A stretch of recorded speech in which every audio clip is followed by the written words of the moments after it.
সোনমার্গে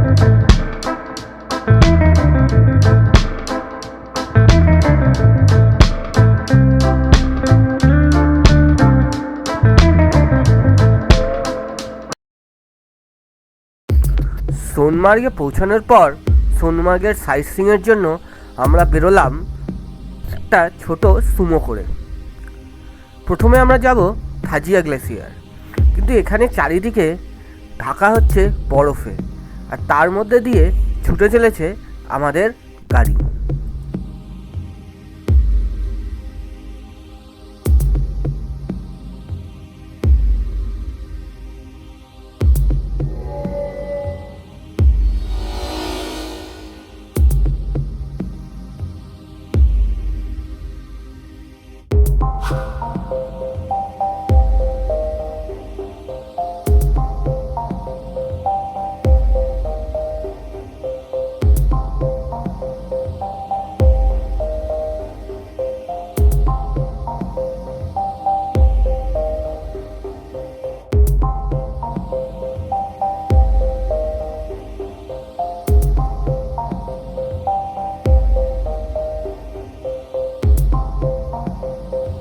থাজিয়া glacier যেতে আমাদের একটা জায়গায় এসে গাড়ি চেঞ্জ করে উঠতে হলো স্নোমোবিলে।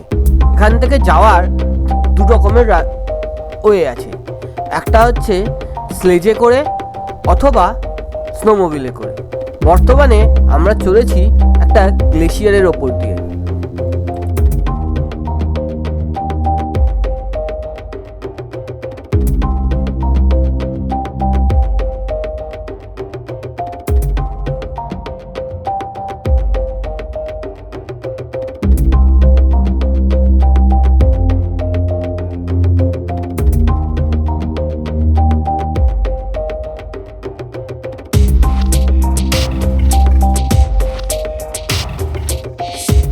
থাজিয়া ওয়াইল্ড লাইফ সেঞ্চুরির ভেতরে দেখা যায় স্নো লেপার্ড, যদিও সেটা দেখা যায় শুধুমাত্র শীতকালে।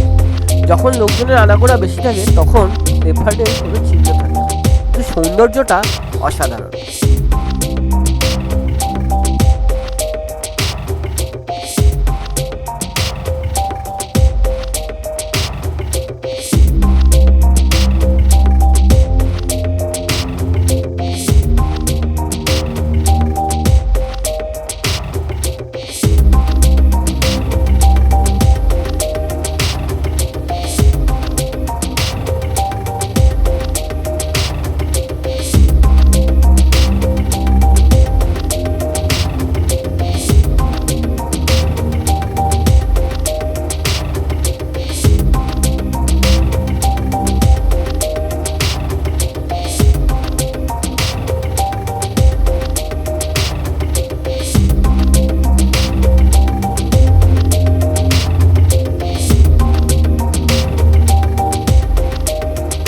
থাজিয়া গ্লেসিয়ারে যাতায়াতের জন্য স্নোমোবিল নেয় 800 টাকা।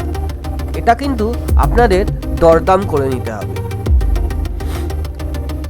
থাজিয়া ওয়াইল্ড লাইফ সেঞ্চুরির অসাধারণ অপূর্ব সৌন্দর্য দেখতে দেখতে কখন যে সময় কেটে গেল তা মালুমই করতে পারলাম না। বাকি রয়েছে আরও দুটো ভিজিটিং স্পট। এবার আমরা চললাম আমাদের পরবর্তী ভিজিটিং স্পটের দিকে, তাই চলেছি গাড়ির দিকে।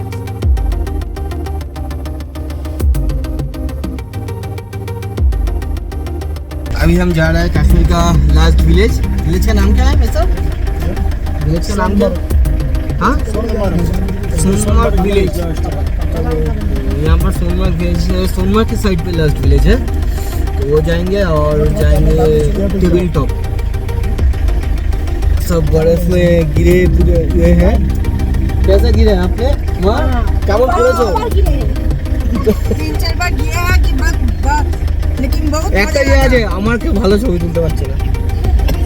গিয়েছি 3-4 বার, কিন্তু বহুত মজা পেয়েছি। এই যে বাইরে সব একজন লোকাচ্ছে, পিছনে লোকাচ্ছে। চলো দেখা যাক।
এবার আমরা চললাম আমাদের লাস্ট ডেস্টিনেশন টেবিল টপের উদ্দেশ্যে।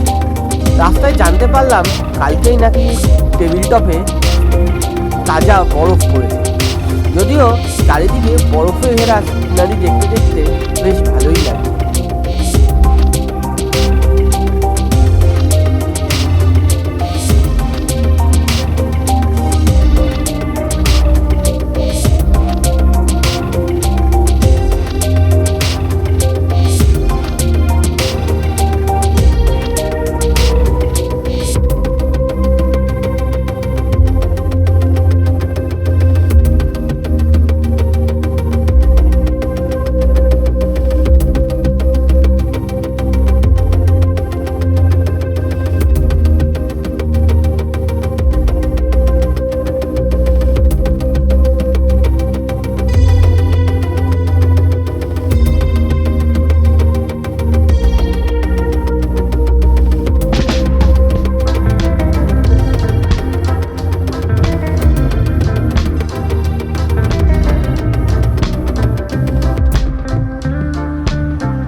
মধ্যাহ্ন ভোজনের পর আর লাঞ্চ করে আমরা চললাম আমাদের শ্রীনগরের হোটেলের উদ্দেশ্যে।